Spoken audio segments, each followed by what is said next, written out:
11장 8절부터 12절까지의 말씀 제가 한 절 읽고 우리 성도님들이 한 절 읽으시고 마지막 12절은 다 같이 함께 합독하시겠습니다.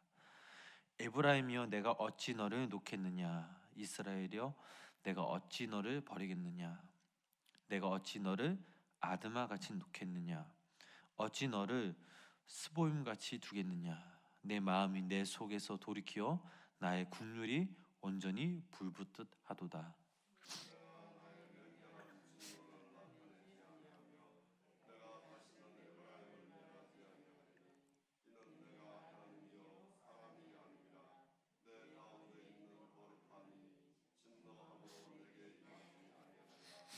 그들은 사자처럼 소리를 내시는 여호와를 따를 것이라. 여호와께서 소리를 내시면 자손들이 서쪽에서부터 떨며 오되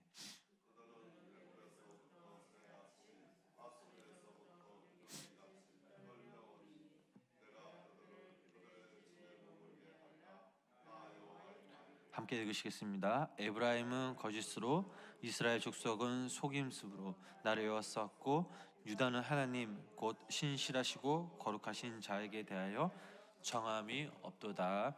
아멘. 오늘도 이 새벽 주님의 전에 모이는 성도님들 삶 가운데 하나님의 풍성한 은혜가 함께 하시길 주님의 이름으로 간절히 축원합니다. 우리가 호세아서 말씀을 보면 그 하나님과 이스라엘 백성들의 관계, 또 우리가 생각해보면 우리 모인 여기 우리 성도님들과 하나님과의 관계를 우리가 다시 한번 되돌아볼 수가 있었습니다. 호세아서 말씀을 보면 하나님께서 이스라엘 백성들을 너무나 사랑하시면서 때로는 너무나 마음이 아파하셨습니다.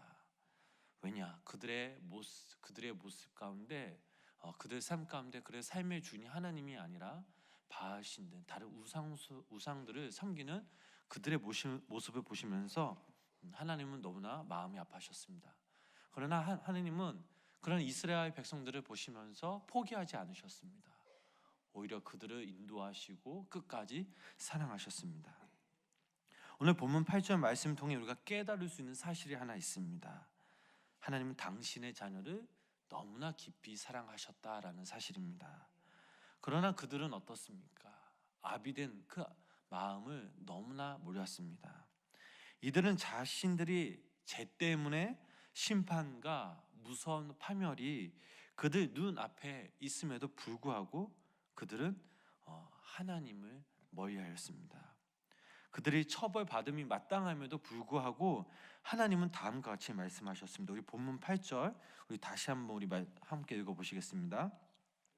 에브라임이여 내가 어찌 너를 놓겠느냐, 이스라엘이여 내가 어찌 너를 버리겠느냐, 내가 어찌 너를 아드마같이 놓겠느냐, 어찌 너를 스보임같이 두겠느냐. 내 마음이 내 속에서 돌이키어 나의 국률이 온전히 불붙듯 하도다. 아멘. 이 말씀은 이스라엘 역사에서 아드마와 또 스보임 성들이 제약이 간영한 소돔과 또 고모라 성과 함께 하나님의 분노가 불같은 진노로 말미암아 파괴되었던 그때에 관한 언급입니다. 우리는 소돔과 고모라는 잘 아는데 아드마와 이 스보임은 사실 잘 모릅니다. 하지만 아드마와 이 스보임은 소돔과 고모라와 함께 멸망한 성입니다. 그러니까 아드마와 스보임은 소돔과 고모라의 다른 표현인 셈입니다. 그러나 하나님 계속해서 다음과 같이 말씀하셨습니다. 내 마음이 내 속에서 돌이켜 나의 국률이 온전히 불붙듯 하도다. 그러므로 하나님은 다음과 같은 결론을 내리십니다. 즉 에브라임을 멸하지 아니하신다라는 말씀입니다.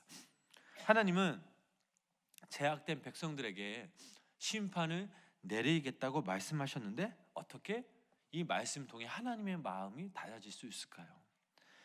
때로는 하나님의 마음이 사람처럼 변덕스럽지는 않습니까? 한 입으로 두 말을 하셨습니다. 그러나 하나님은 다음과 같이 말씀하심으로 이에 대해 대답하십니다. 내가 사람이 아니오 나 하나님이라. 나는 내 가운데 거룩한 자니. 즉 하나님의 이 본성 때문에 진노하심이 내게 임하지 아니하였다라고 말씀하고 계십니다. 즉 하나님은 자신을 그들 가운데 계신 거룩한 분이다라고 말씀하셨습니다. 호세아서 10장 또 12절 말씀 보면 하나님의 그 거룩하심을 언급한 유일한 말씀이기도 합니다. 우리 본문 9절 말씀 먼저 9절 말씀 함께 읽어 보시겠습니다. 내가 나의 맹렬한 진노를 나타내지 아니하며 내가 다시는 에브라임을 멸하지 아니하리니 이는 내가 하나님이요 사람이 아닙니다. 내 가운데 있는 거룩한 이니 진노함으로 내게 임하지 아니하리라. 아멘. 하나님은 소돔과 고모라나 아드마와 스보임에 내린 것 같은 맹렬한 진노를 내리지 않기로 결정하셨습니다. 그 근거는 이스라엘 백성들을 포기하지 않으시는 그 하나님의 사랑이었기 때문입니다. 여기서 하나님은 아무런 말씀도 하지 않으십니다. 그저 침묵하실 뿐입니다. 마치 인간의 생각과 마음을 또한 인간의 본질을 너무나 잘 이해하신다라는 하나님의 모습입니다. 그렇다면 또 하나님께서 어떻게 이와 같은 판단을 내리셨을까요? 분명 하나님께서 생각하시는 어떠한 계획이 있었기 때문입니다. 그렇다면 그 계획은 무엇입니까? 인간의 모든 부정과 악함을 하나님 자신으로 돌리려는 계획입니다. 인간의 모든 책임을 자신에게 또한 그리고 사랑하는 예수님에게 돌려 십자가에 달려 죽으심으로 이스라엘에 대한 그 심판을 철회하시려고 하셨습니다. 그렇다고 해서 이스라엘 백성들이 아수르의 포로가 되지 않는 것은 아닙니다. 그러나 스보임이나 아드마처럼 망하지는 않는다라는 사실입니다. 그 대신 이스라엘 백성들은 하나님의 때를 기다려야 합니다. 그때는 바로 하나님께서 이스라엘 백성들을 용서하시는 때입니다. 우리 계속해서 본문 10절, 우리 11절 말씀 우리 함께 읽어보시겠습니다. 그들은 사자처럼 따를 것이라.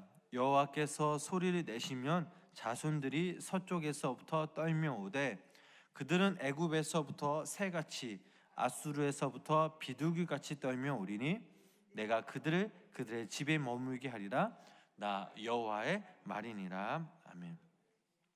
하나님께서는 이스라엘 백성들을 일정 기간 동안 노예 생활을 하신 다음 어떻게 하십니까? 오늘 본문 말씀처럼 그들을 다시 부르신다라고 말씀하셨습니다. 그들을 소리로 또 사자 같은 소리로 부르시겠다라고 말씀하셨습니다. 하나님의 소리를 들은 이스라엘 백성들은 새같이 또 비둘기같이 떨면서 하나님께 나올 것입니다. 그렇다면 이스라엘 백성들을 향해 하나님이 부르시는 그 소리는 무엇입니까? 바로 이스라엘 백성들을 향한 사랑, 다시 한번 그 복음의 메시지, 구원의 메시지라는 사실입니다.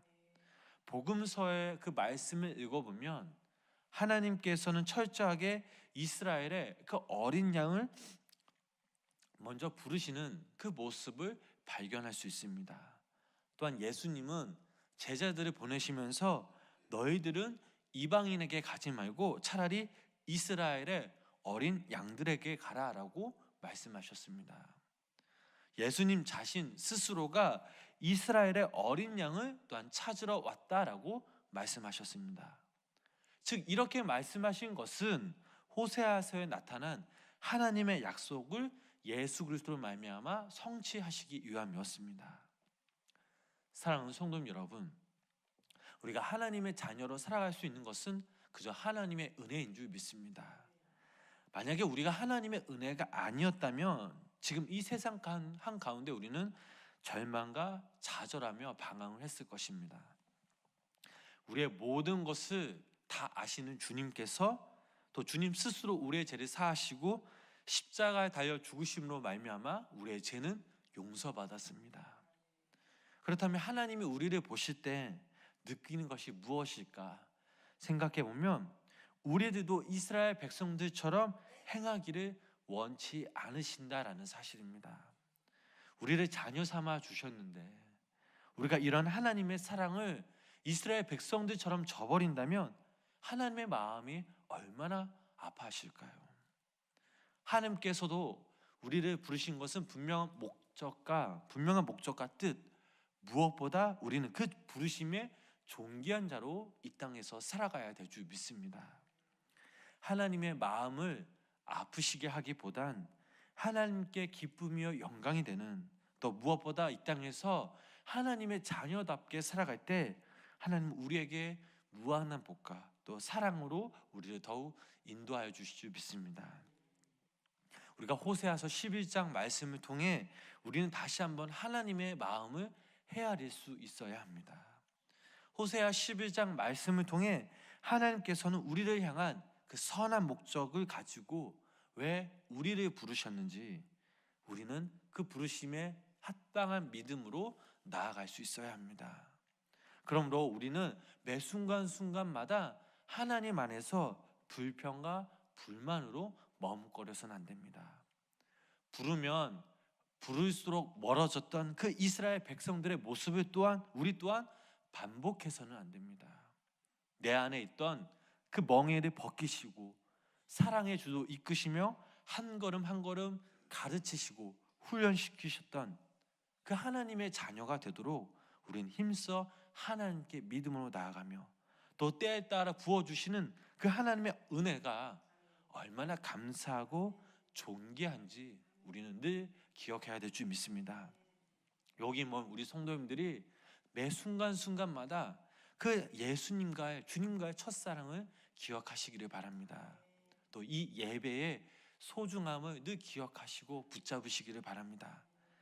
내가 정말 다급했고 위급했던 그 순간 나머지 아무것도 할 수 없는 그 내 모습을 보시면서 그저 오직 주님께 맡겨야만 했던 그때, 나의 간절함을 아시고 응답해 주셨던 그때, 너무나도 기뻐 주님께 감사하다고 했던 그 주님께 고백했던 그때를 기억하시면서 내 믿음으로 주님께 나아가시기를 부탁드립니다. 다른 것은 다 잊어도 하나님은 나를 사용케 하시고 또 나에게 귀한 은혜를 부어주셨던 그때를 간직하시면서 오늘 하루도 여기 우리 성도님들이 진정한 하나님의 자녀들로서 하나님의 마음을 헤아리며 하나님의 존귀한 자녀로 거룩하게 귀하게 쓰임받는 주님의 자녀가 되시길 주님의 이름으로 간절히 축원합니다. 기도하시겠습니다. 사랑의 주님, 한 주간 저희들을 주님의 은혜 가운데 거하게 하시며 감사를 드립니다. 당신의 희생과 십자가의 사랑이 아니었다면 저희들은 이 자리에 나올 수 없음을 고백합니다. 시간 다시 한번 우리가 주님의 사랑을 깨닫습니다. 말로만 주님을 찾는 삶이 아닌 행실 있는 삶을 통해 주님께 기쁨이 되는, 또 주님께 영광을 돌리는 주님의 귀한 자녀들이 되게 하여 주시옵소서. 호세아서 11장 말씀을 통해 다시 한번 그 하나님의 그 크신 사랑을 깨닫습니다. 살아가면서 불평과 불만의 모습만 있었던 이 저희들을 용서하여 주시고 이제는 하나님과의 그 첫 만남, 그 첫 예배, 부르심에 합당한 귀한 삶을 살아가는 주님의 귀한 백성들이 되게 하여 주시옵소서. 오늘도 이 시간 함께 기도합니다. 하나님, 우리의 마음을 먼저 만져주시고 또 위로하여 주시고 또 우리의 기도가 주님께 상달되며 우리의 기도가 응답되어지는 놀라운 역사가 이루어지게 하여 주시옵소서. 예수님의 이름으로 간절히 기도드렸습니다. 아멘.